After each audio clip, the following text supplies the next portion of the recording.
ಮೊಟ್ಟ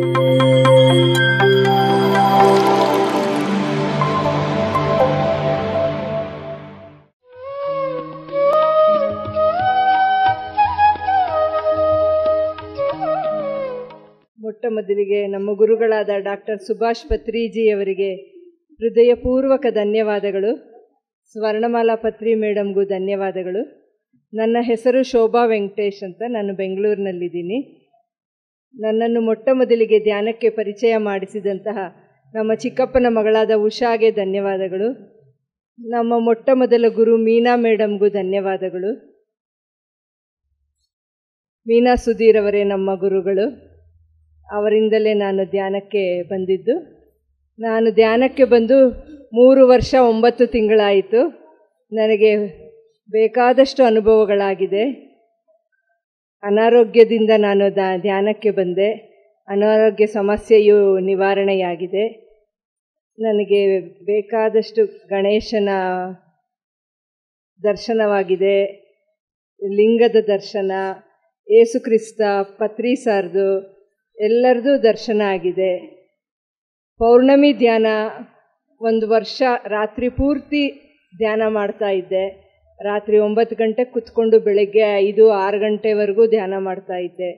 ಆಲೋಚನೆಗಳು ಬರ್ತಾ ಇತ್ತು, ಆದರೂ ಬಿಡದೆ ಮಾಡ್ತಾನೆ ಇದ್ದೀನಿ. ಈಗಲೂ ಮಾಡ್ತಾ ಇದ್ದೀನಿ. ನನ್ನ ಮಗಂದು ಮದುವೆ ಕೋವಿಡ್ನಲ್ಲಿ ಆಗಿದ್ದು. ಅವನದು ಮದುವೆ ಡೇಟ್ ಫಿಕ್ಸ್ ಆಗುತ್ತೆ ಮತ್ತು ಪೋಸ್ಟ್ಪೋನ್, ಆ ಥರ 5ನೇ ಸಲ ಒಂದು ಮದುವೆ ಆಗಿದ್ದು. ಆವಾಗ ಅವನಿಗೋಸ್ಕರ ನಾನು ಸಂಕಲ್ಪ ಧ್ಯಾನ ಇಟ್ಕೊಂಡು 6 ಅವರ್ಸು 41 ಡೇಸು ಆ ಥರ ಧ್ಯಾನ ಮಾಡ್ತಾ ಇದ್ದೆ. ಅದು ನನಗೆ ತುಂಬಾ ಹೆಲ್ಪ್ ಆಯಿತು.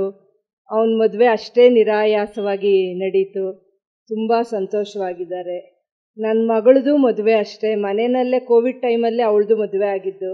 ಮನೆಯಲ್ಲೇ ದೇವ್ರ ಮನೇಲಿ ಕೂರಿಸಿ 40 ಜನರ ಸಾಮೂಹಿಕದಲ್ಲಿ ಒಂದು 10 ನಿಮಿಷ ಧ್ಯಾನ ಮಾಡಿಸಿ, ನಾನೇ ಅವಳಿಗೆ ಗೌರಿ ಪೂಜೆ ಮಾಡಿಸಿ ಮಾಂಗಲ್ಯ ಧಾರಣೆ ಮಾಡಿಸಿದ್ವಿ. ಅವರು ಆನಂದವಾಗಿದ್ದಾರೆ. ಇದಕ್ಕೆಲ್ಲ ಪತ್ರಿ ಸಾರದೆ ನಮಗೆ ಆಶೀರ್ವಾದ. ತುಂಬ ನಮ್ಮ ಯಜಮಾನರು ಧ್ಯಾನ ಮಾಡ್ತಿದ್ರು, ಇವಾಗ ಅವರು ಆಫ್ ಆ್ಯಂಡ್ ಡೌನ್ ಆಗಿದ್ದಾರೆ. ನಾನಂತೂ ನಿರಂತರವಾಗಿ ಧ್ಯಾನ ಮಾಡ್ತಾನೇ ಇದ್ದೀನಿ. ಈಗಲೂ 4 ದಿವಸದಿಂದ 6 ಅವರ್ಸ್ ಮೆಡಿಟೇಷನ್ ಮಾಡಬೇಕು ಅಂತ ಸಂಕಲ್ಪ ಮಾಡಿಕೊಂಡು ಇವತ್ತು 5ನೇ ದಿನ ಮಾಡ್ತಾ ಇದ್ದೀನಿ. ಏನೇ ಆದರೂ 6 ಅವರ್ಸು ಬಿಡಬಾರ್ದು. ನಾವು ಊಟ ಬಿಟ್ಟರೂ ಪರವಾಗಿಲ್ಲ, ಧ್ಯಾನ ಮಾತ್ರ ಬಿಡಬಾರ್ದು ಅನ್ನೋದು ನಂದು ದೃಢ ಸಂಕಲ್ಪವಾಗಿದೆ. ಅದನ್ನು ಚಾಚೂ ತಪ್ಪದೆ ನಿಭಾಯಿಸ್ತಾ ಇದ್ದೀನಿ. ಇದೆಲ್ಲ ನಮ್ಮ ಮೀನಾ ಮೇಡಮ್ಗೆ ಸೇರಬೇಕು ಅಂತ ನಾನು ಹೇಳ್ಕೊತಾ ಇದ್ದೀನಿ. ಧನ್ಯವಾದಗಳು.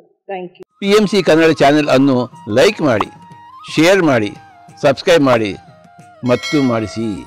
ಎಲ್ಲರಿಗೂ ಧನ್ಯವಾದಗಳು.